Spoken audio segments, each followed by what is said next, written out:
Hey guys, it's Mickey Ann, and I'm gonna do my July and August wrap up. I'm looking like a hot mess, but oh well. So yeah, I'm just gonna get right into it. You're probably gonna hear my dog in the background, and also you're gonna hear me probably grabbing some sticky notes because I have to record on my phone, and yeah, so I can't get to my Goodreads. And most of my books were actually ebooks. I listened to a couple of audiobooks in July, but I don't think I read any or listened to any audiobooks in August. I mean, I listened, but I didn't finish. So yeah, I'm just going to jump right into it. I'm going to start off with my 3 stars. So the first 3 star I have is Well Played by Jen DeLuca. I finished this in July, and the only reason that this is a 3 star is because the synopsis on the back spoiled the whole half of the book, which was very frustrating. And this is about Stacy, who is, what's her name? Emily. She's Emily's friend, which is in the first book, which is Well Met, and it just follows Stacy's love story. I'm not going to say more than that because it will spoil it. But yeah, would have been really good had I not read the synopsis, but oh well. And then I don't know if there was any other 3 stars for July. The other books that I did read in July were, I finished A Kingdom of Flesh and Fire and A Crown of Gilded Bones by Jennifer L. Armentrout. I gave them both 4 stars. They're just the continuations from the Blood and Ash series. They're the second and third book. And it's pretty much following Poppy, who has been the... My mind's going blank. It's been a whole month since I've read these.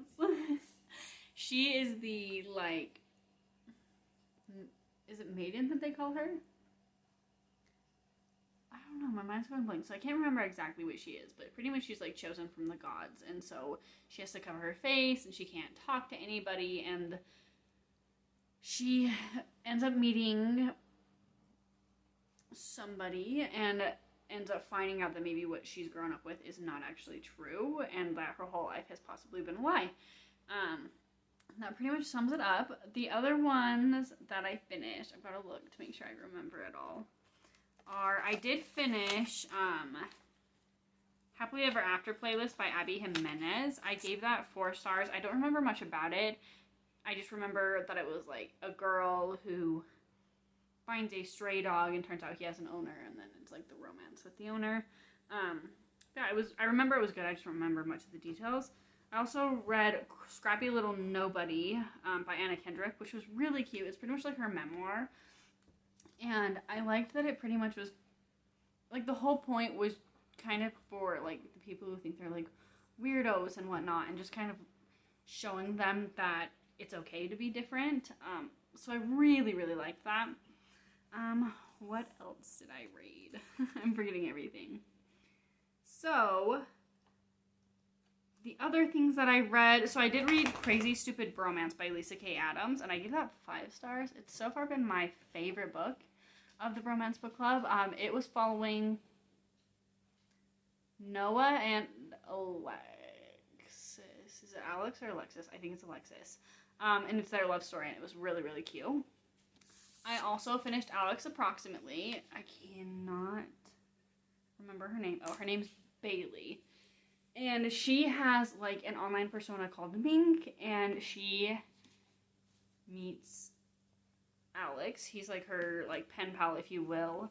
And he's constantly trying to get her to go to California because her dad lives in the same place that he does. And she lives all the way in, I want to say, New Jersey.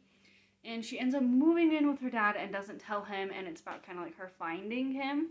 And it was really cute. I don't know, I like how much the characters grew in this book. That's probably one of the biggest reasons. It was a 4 star. It was pretty cute. And then I also, this is a 5 star, I got Actor Age Eve Brown by Talia Hibbert. Favorite one in the series so far. It was so cute, and this is obviously following Eve. And she meets, what was his name? I know it starts with a J. She meets Jacob. Pretty much like, Eve is the letdown of the family, if you will. Like, the one who just struggles with, like, finding her place in the world, and pretty much her parents give her an ultimatum that they will no longer be giving her, I want to say, trust fund money, until she can hold a job down for a year. And yeah, it's an enemies to lover trope. Super cute. Adore. And then this is my favorite book. And it's funny because that's my favorite book because I cannot remember the main character's name. But anyways, this was an enemies to lovers neighbors story. I don't want to say more because I feel like these books are so tiny you just end up being spoiled. But yeah, and it's what is her name? I want to start with an M. Mallory. I want to say her name's Mallory. But anyways, this is about, I'm just going to say Mallory, and if I'm wrong, I apologize. But, yeah, it's Mallory. It's about Mallory, and pretty much she is going through a really ugly divorce, and just kind of like can't get on her feet. And her great aunt passes away and leaves her house. And so, like I said, enemies to lover neighbors trope. Super cute. So many good lessons in this book. I related to the main character so well. I mean, not obviously like the divorce aspect, but just like struggling with life and struggling where you want to go in life. And yeah, it was done so well. So definitely suggest that book. I feel like it's an underrated one. You don't really hear a lot of people talk about it. And then now, like the other books I finished, this kind of goes into August as well. But I finished A Touch of Darkness and A Touch of Ruin. That's book 1 and 2 by Scarlett St. Clair. Gave them both 4 stars. However, the third book, which was A Touch of Malice, I gave 3 stars. This is a Hades and Persephone retelling. The reason my starring went down as it continued is I could not stand Persephone. She was fine in the first book. She was a bad A, and then afterwards, she just wouldn't listen to anybody, and like was one of those heroes that's not really a hero, and it drove me crazy. So yeah, I don't know if I'll continue with the 4th one, only because it doesn't come out till 2023, and I don't think I liked the series enough to continue. It ended really well, like with a really big cliffhanger, but I don't know that I can do it. And then, the other things I finished in August, I finished The Duke and I by Julia Quinn. I gave it 4 stars. It literally followed, like, Bridgerton, the TV show, followed it perfectly, so, yeah. I finished Rage and Ruin by Jennifer L. Armentrout, which is the second book in the Storm and Fury series. I gave it 3 stars. Pretty much nothing happened the whole first part of the book, and then it finally picked up towards the end, which made it semi-better, so I will continue on with that series. The next book is already out. I have it coming in from the library soon, hopefully. And then I also finished This Invisible Life of Addie LaRue. I gave that 3 stars. That book was kind of disappointing to me because nothing happened. Like, I don't know.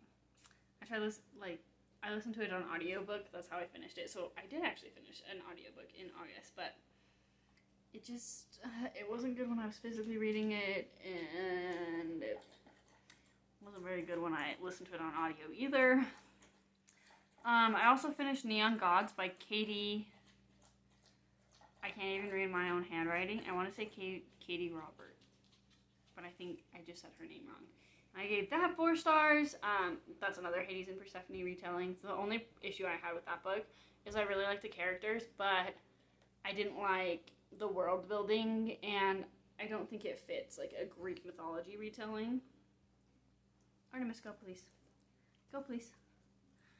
And then I also finished Kingdom of the Wicked, and I gave that 5 star. I don't actually remember who's the author, but I loved it.